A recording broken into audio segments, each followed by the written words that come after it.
नमस्ते भाई, देखो ये चीना फसल है। क्या तुम इसके बारे में जानते हो? नमस्ते भाई। हाँ, नाम सुना है लेकिन सही से इसके बारे में जानकारी नहीं है। ये फसल किस तरह की है और इसके फायदे क्या हैं? भाई, मैं तुम्हें सब बताता हूँ। चीना एक बहुत ही पौष्टिक अनाज है। इसे आम बाजरा या सफ़ेद बाजरा, प्रोसो बाजरा भी कहा जाता है और यह मुख्य रूप से सूखा और गर्मी सहन करने वाली फसल है। इसे कम पानी में भी उगाया जा सकता है। दरअसल कई किसान ऐसे हैं जो कि आलू, सरसों जैसी फसलों की खेती कर रहे थे और अब उनके खेत खाली होने जा रहा है, तो अगर किसान चाहे तो फरवरी और मार्च में चीना की फसल लगा सकते हैं। ये 60 से 65 दिन में तैयार हो जाएगी और इस फसल को ज़्यादा पानी की ज़रूरत नहीं होती। गर्मियों में कई किसानों को पानी की कमी झेलनी पड़ती है, जिससे वह ज़्यादातर फसलें नहीं लगाते हैं। लेकिन किसान चीना की खेती कर सकते हैं। इसमें एक पानी में ही काम हो जाएगा। अच्छा, तो इसका मतलब यह पानी की कमी वाले क्षेत्रों के लिए एक अच्छी फसल हो सकती है। और इसके फायदे क्या हैं? हाँ, ये बिल्कुल सही है। सबसे बड़ा फ़ायदा तो यह है कि इसमें प्रोटीन और फाइबर की बहुत अच्छी मात्रा होती है। ये शरीर के लिए बेहद फ़ायदेमंद है।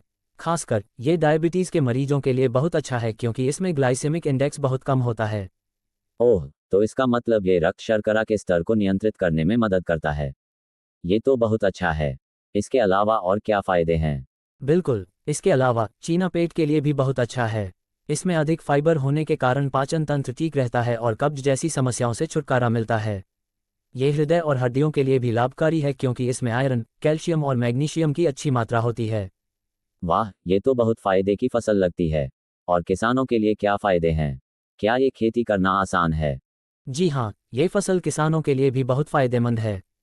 सबसे बड़ी बात तो यह है कि इसकी खेती बहुत कम पानी में की जा सकती है। ये सूखा सहन करने वाली फसल है, इसलिए ऐसी जगहों पर भी अच्छी होती है जहां बारिश कम होती है। इसके अलावा ये जल्दी तैयार हो जाती है। ये तो बहुत अच्छा है। इसका मतलब ये कम समय में तैयार हो जाती है और ज़्यादा मेहनत भी नहीं करनी पड़ती। तो क्या इसे किसी भी मौसम में उगाया जा सकता है? इसे मुख्य रूप से गर्मी में उगाया जाता है। हालांकि अगर ज़मीन में नमी हो तो इसे सर्दियों में भी उगाया जा सकता है। ये धूप में अच्छे से बढ़ता है और इसकी फसल जल्दी तैयार हो जाती है। अब समझा। तो इसका उपयोग कैसे किया जाता है? क्या हम इसे अपनी रोज़मर्रा की खुराक में शामिल कर सकते हैं? बिल्कुल, चीना का उपयोग हम कई तरह से कर सकते हैं। इसे आटा बनाकर रोटी, चपाती या खिचड़ी बनाई जा सकती है। इसके अलावा दलिया, हलवा और खीर भी बनाई जा सकती है। ये स्वाद में भी अच्छा होता है और सेहत के लिए भी बहुत फायदेमंद है। वाह, तो न सिर्फ ये हमारे स्वास्थ्य के लिए फायदेमंद है, बल्कि किसानों के लिए भी एक बेहतरीन विकल्प है। जी हाँ, अधिक किसान इसे अपनाते हैं तो हमारी खेती को और बेहतर बनाया जा सकता है और साथ ही किसानों की आय भी बढ़ सकती है।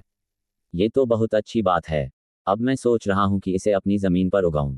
इससे फायदा ही होगा। ये बहुत अच्छा विचार है भाई।